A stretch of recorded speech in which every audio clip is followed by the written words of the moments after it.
I did not like this fragrance. In fact, I don't think it's blind buy worthy. Fragrance that you just wear to do grocery shopping. No. I don't get vanilla. I get very green, spicy. To dry down, it begins to transition into something sweet. Long-lasting fragrance, if I do say so. Well, my people, welcome back to my channel. And if it's your first time seeing my face, then salutations. My name is Priscilla, aka Sissy, aka Ila, aka Prissy, aka Silla, aka Miss Prissy baby, and I make videos to help you smell good, look good, and feel good. So if that's something you're interested in, then please consider subscribing, like this video, and let's get right into the video of today.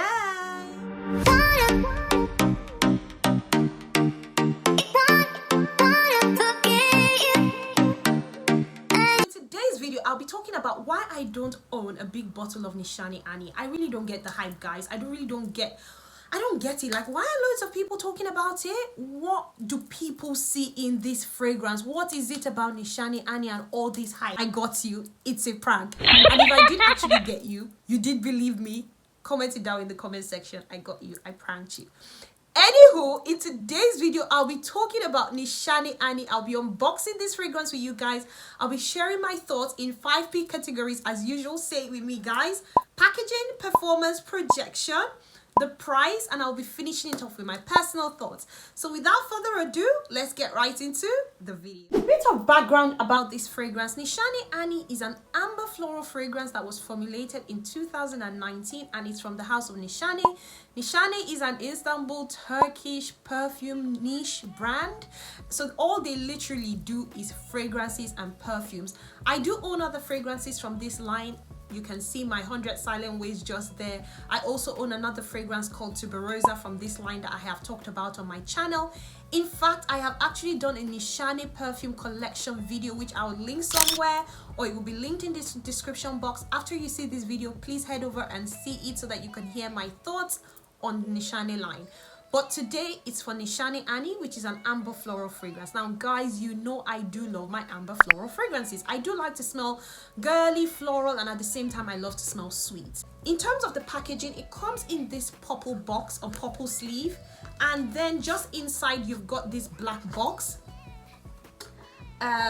So it comes in that black box, and then you pull it out on the side. And one thing I like about NISHANE fragrances is that they come with these postcards, which I will show to you if I can get it out. Oops. So it comes with this really nice postcard. So that's the postcard that came with Annie. I don't really know where that building is or, you know, what the location is, but it comes with that postcard and it comes in a black box with this purple sleeve.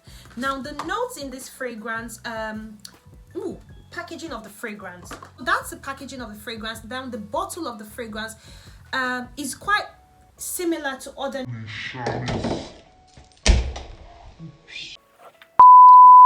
I almost thought that broke. Anywho, the perfume bottle is going down. I'm going down with it. These fragrances are too expensive, but it's very similar to 100 Silent Ways, as you can see in terms of the packaging. So I think that's the way NISHANE's fragrances are packaged. They come in this really nice glass bottles, and they've got a gold cap, and just in there it's got something like somebody on a horse, as you can see. But I think the bottles are quite sturdy, and the plaque in front usually carries the name of the fragrance. I have this in the 50 ml. Guys, I'm not going to repeat again, I don't buy 100 ml of fragrances, except they come only in 100 ml. But yeah, that's the packaging. Now, in terms of the performance, I'll read out the notes, which is actually written on this card. The top notes are bergamot, green notes, blue ginger, pink pepper. The middle notes are blackcurrant, Turkish rose, and cardamom.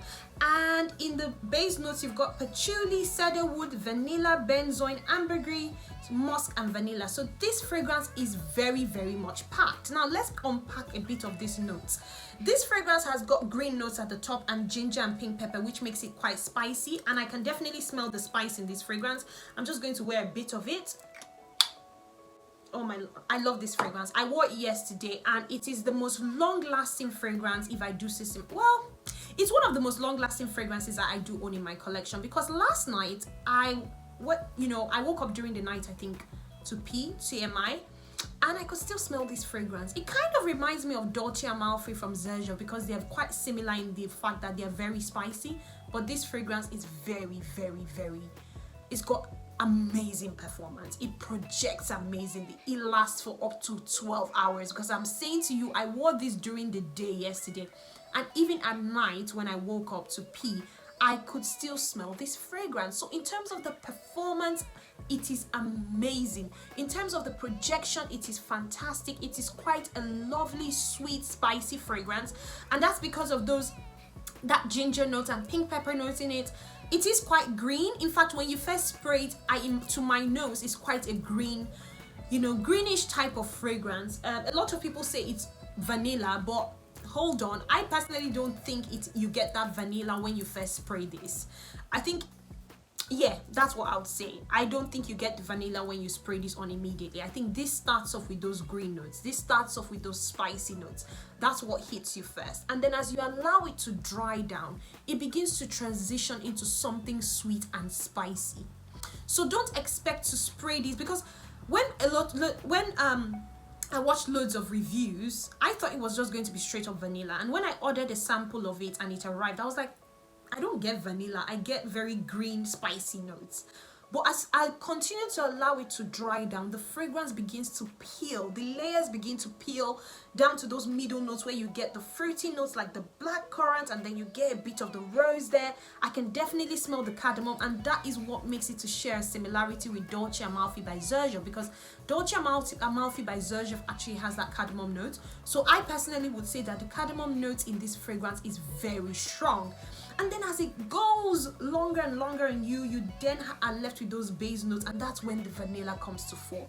That's when that vanilla note begins to play with the sandalwood, and then it turns into a bit woody, but at the same time it's very sweet. So with this fragrance, in my opinion, it's a fragrance that you enjoy at the different levels. It starts off very green and spicy, it then peels itself back to those floral cardamom fruity notes, and then on the base notes you start to get that vanilla. Now, in terms of the price point, I purchased this on a UK website for £149. It's a website called C-Sense. I'll probably link in the description box. This video is not sponsored, by the way, just putting it out there. But I purchased this for £149, and they're currently doing a sale, and this is the 50 ml. But yeah, that's where I got it from in the UK. Now, my personal thoughts. I personally think that this is a really beautiful fragrance. I think it's unique. I think it's good bang for your buck. It smells very expensive. It smells very unique. There's nothing like this. The fragrance that is closest to this in my collection is Dolce & Amalfi, and it's because of those spicy notes, and the performance on NISHANE Annie is 1,000 times more than Dolce & Amalfi. And I'm not talking down on Dolce & Amalfi in any way. It's such a lovely fragrance, but Dolce & Amalfi I wear more during the spring summer because of the softness in it. NISHANE Annie, in my opinion, is more of a nighttime fragrance and a winter autumn fragrance. This is not a fragrance that you just wear to do grocery shopping. No, it's an expensive fragrance, and so therefore it warrants like serious business. Like, you need to be doing something serious to, enjoy this fragrance. I think it's a fragrance that should be worn when you want a fragrance that will last all day, because it's got really good lasting power. It's not a fragrance that you wear when you're quickly heading out and you're coming back, because you're wasting it, in my opinion. So yeah, do I think it's blind buy worthy? Loads of people talk about it. It's quite popular. However, I don't think it's blind buy worthy. I think you need to sample this before you buy it so that you're sure you like it. And I'm saying this because that's how I did it, and maybe also because when the sample originally arrived with me, I did not like this fragrance. In fact, I must say I was a bit like, what are people on about? And it's probably because most people talk about it as a vanilla fragrance, so I was expecting a vanilla fragrance. But to me, this is not a vanilla fragrance, at least not for the first 4 hours of wearing this fragrance. This is a greenish fragrance that turns into sweet and then turns into that vanilla. So you've got to spend time with this to eventually enjoy that vanilla note, in it. It's more of a delayed gratification with this fragrance. So in my opinion, it's not blind buy worthy. However, sample it and see what you think, see what you feel. There are also some people who do not really like beast mode performing fragrances. When fragrances are too loud, it immediately gives them a headache. And NISHANE Annie has got amazing projection on it, so it might be too much for some people. It might be too much for some certain, for some temperatures, for some weathers. So just sample it anyway. Now that's my opinion on NISHANE Annie. I hope you've enjoyed this video. Go ahead and do all of that good stuff. Like, share, and subscribe. See you again in my next. I look forward to see you again in my next video. Stay blessed. Hi and bye.